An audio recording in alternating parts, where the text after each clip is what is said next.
Hey everybody, welcome back to the channel today. We've got some more good news as we see some more movement in litigation. This time we are talking about Junior Sport Magazine versus Bonta. To do that, to help us go along with it today, we have brought managing attorney from Michelle and Associates to help us with that, Tiffany Chevrant. Tiffany, thank you very much for being with us today. Yeah, thanks for having me on again. It's good news today. But before we get into that today, please, as always, be sure and like, share, and subscribe to these videos. We're trying to get this information out to as many people as we possibly can, as quickly as we can, so that they can be informed when they go to the ballot box in 2024. This is some good momentum that we've got here with these lawsuits, so let's dig into it. So Tiffany, if you can, Junior Sport Magazine versus Bonta was derived from AB 2571. That's Assembly Bill 2571 from last year. Can you go ahead and just give us the the ballpark view of how this law came to be, and then how the litigation has gone up until this point? Sure. So AB 2571 was passed last year. Like you said, I know you guys have done plenty of reports on it and how horrible it was or is. This was a law that was passed to basically stop communication with any minors in California about any kind of firearm products, ammunition, or related items. So that's a very broad spectrum. And it also meant when it first was passed, which Newsom signed this bill under urgency or emergency orders, so it immediately went into effect. It also means that we people that are coaches or ranges that deal with shooting groups that are youth shooting teams, they didn't know if they could still talk with minors about anything second amendment related. And so pretty immediately after it was passed last year, Newsom's office went back in to the budget bill at the end of the session and tried to put some corrections to this AB 2571 in place. What it did was groups like CRPA could now speak to youth about the Second Amendment. But what it did not do is it did not release the firearm manufacturers and people in the industry to have ads or speak to kids about products that might be beneficial to them in their hunting classes, in their shooting sports. And it also did not release colleges and universities who recruit these young athletes and these great young shooters to their college teams. It did not release them to speak to the youth about that. So it was really kind of a quagmire of a law, and nobody really knew what was going on. So then after that, we file the lawsuit. It goes to the federal district court. So what exactly happened after that? I mean, we asked for a preliminary injunction and they denied it, right? Which is why we appealed to the Ninth Circuit in the first place.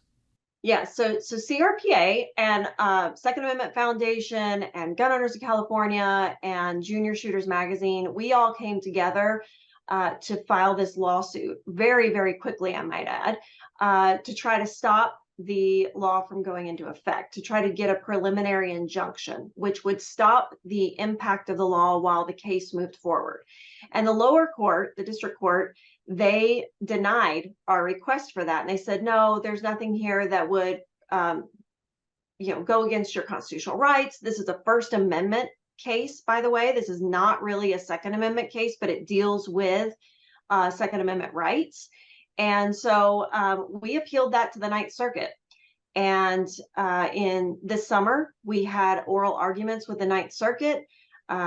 Our attorneys worked very hard on those oral arguments to make the case. And then today we came back with, yes, in fact, there should have been probably a injunction in this case because the state had not met their burden for allowing this law to go forward. And so because of that, the Ninth Circuit has now sent the matter back down to the lower courts with instructions that they need to review under their opinion, under the Ninth Circuit's opinion, and probably issue us an injunction. So we don't have the injunction yet, but we are waiting for that injunction to come. Well, yeah, and that's actually something that I wanted to get into with Jacob. If you could pull onto the screen this is from the decision, and I mean, you can do this with a quick visit to the Ninth Circuit Court of Appeals website where they have opinions detailed out. I mean, the first paragraph is pretty blatant. It says the panel reversed the district court's denial of plaintiff's motion for preliminary injunction seeking to enjoin, pursuant to the First and 14th Amendments, a California law that prohibits the advertising of any firearm-related product in a manner that is designed, intended, or reasonably appears to be attractive to minors. Furthermore, it goes on to say California has many tools to address unlawful firearm use and violence among the state's youth, but it cannot ban truthful ads about lawful firearm use among adults and minors unless it can show that such an intrusion on the First Amendment will significantly further the state's interest in curtailing unlawful and violent use of firearms by minors. In sum, we hold that this penal code is likely unconstitutional under the First Amendment, and we thus reverse the district court's denial of preliminary injunction and remand for further proceedings consistent with this opinion. So that last part of that paragraph there, I mean, I get, and I've said this many times, you're talking to the layman here. If the federal district court denies the injunction, and I see on here written, we reverse the district court's denial of a preliminary injunction, that almost sounds to me like, okay, now you have an injunction. But what you're saying is the Ninth Circuit is basically telling the federal district court, you got it wrong. This is likely unconstitutional. We're going to give you another opportunity to put the injunction in place? That's correct. So they reversed and remanded back to the lower courts. So what that means is they said, you got it wrong because of all of those things that you just said. It was too broad. It didn't meet the state's intended purpose and goals. So those kinds of things that are part of determining whether or not they can pass a law that would infringe on some sort of right.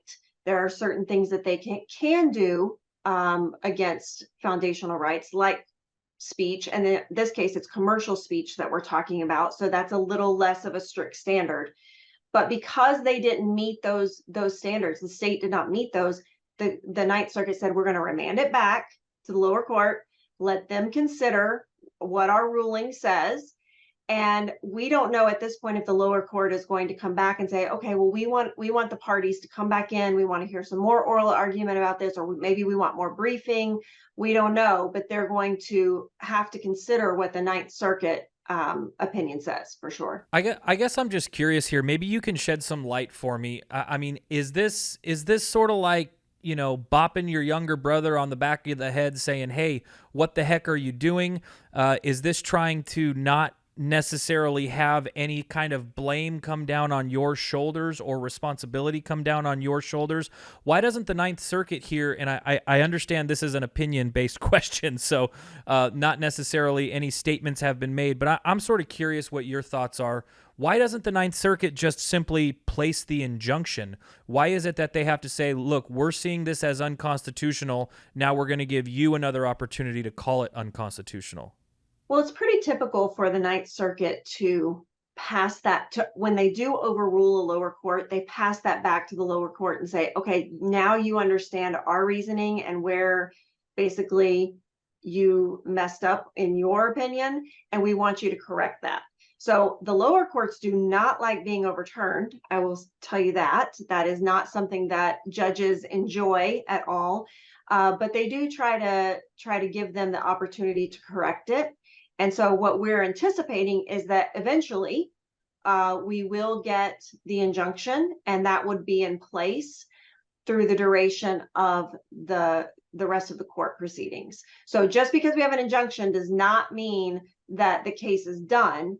it would just be an injunction to say that the law cannot be in place while the case moves forward. And we continue to argue about whether or not it is actually unconstitutional. Well, I guess regardless, we do see that the Ninth Circuit, at least in their opinion, has stated, I mean, they stated several times in this opinion that they see this as likely unconstitutional. I'm going to take that as a W, which means that, you know, Gavin Newsom, who championed this bill, is going to have to take it as an L. You know, we continue to see, you know, these laws that the California legislature has passed take L's, and all that I see through that is taxpayer money going toward the creation of these bills and the litigation on these bills just completely being wasted. I kind of ask California, when is enough going to be enough, you guys? Like, when are we going to stop funding this kind of unconstitutional actions with our elected officials? But they did go in particular in a specific section of this opinion.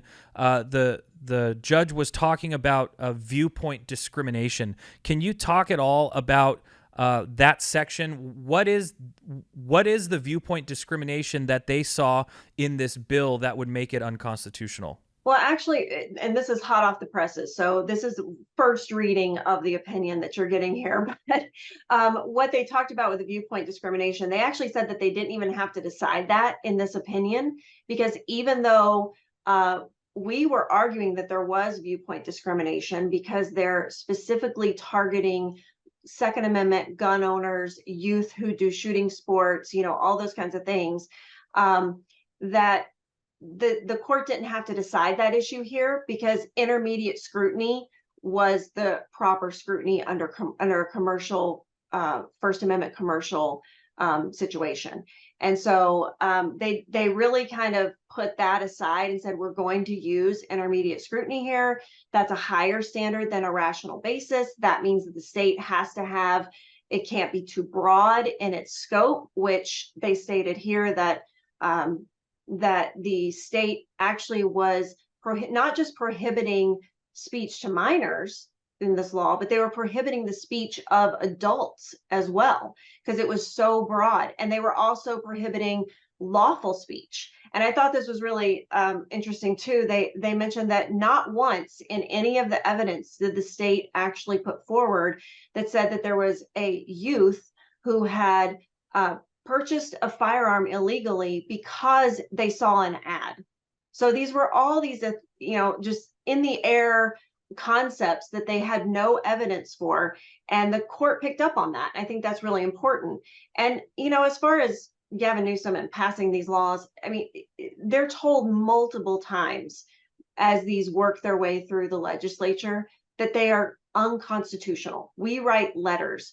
CRPA writes letters. Other organizations, Second Amendment Foundation, everybody writes these letters and lays out, you're going to violate the Constitution if you pass this. And they just don't care. They think they have this unlimited amount of tax dollars that they can just fight these cases in court, and they know they're unconstitutional and they pass them, and they do it anyway. You know, so it's really disheartening when you're telling them this is going to come down this way, and they continue to do it anyway.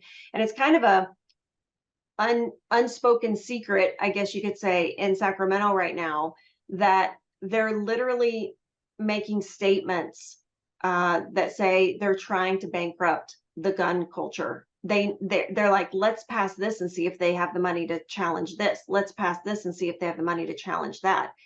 That is not the way government is supposed to work. Government is supposed to work for the people. It's supposed to protect our rights, and they're absolutely not doing that.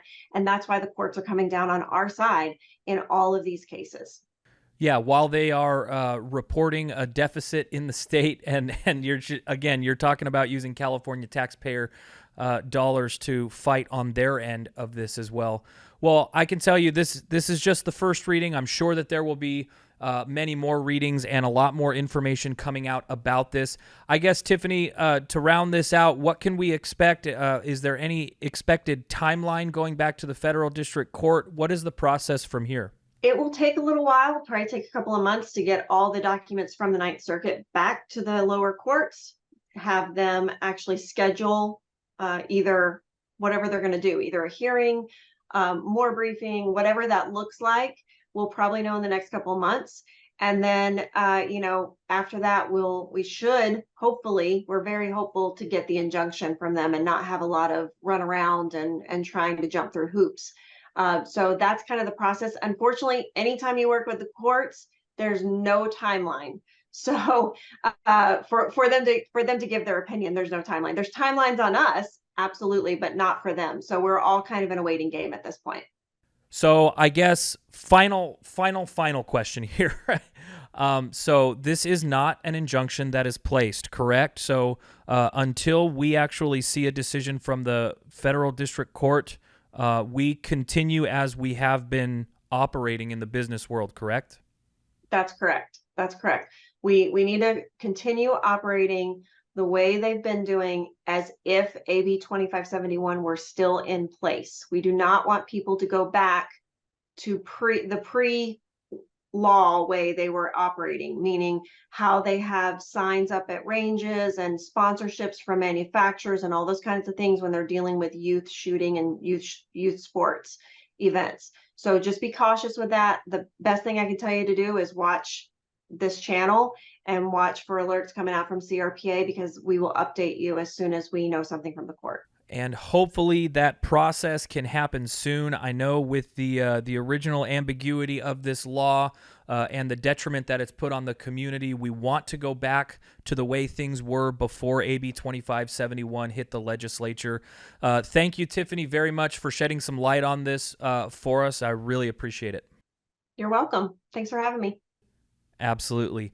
And if you like content like this and want to continue seeing it, please, one more time, just feel free to like, share, and subscribe to these videos. It really helps get the word out there. We want to make sure that everybody is operating on the same platform of information as this new news and these new court opinions come out.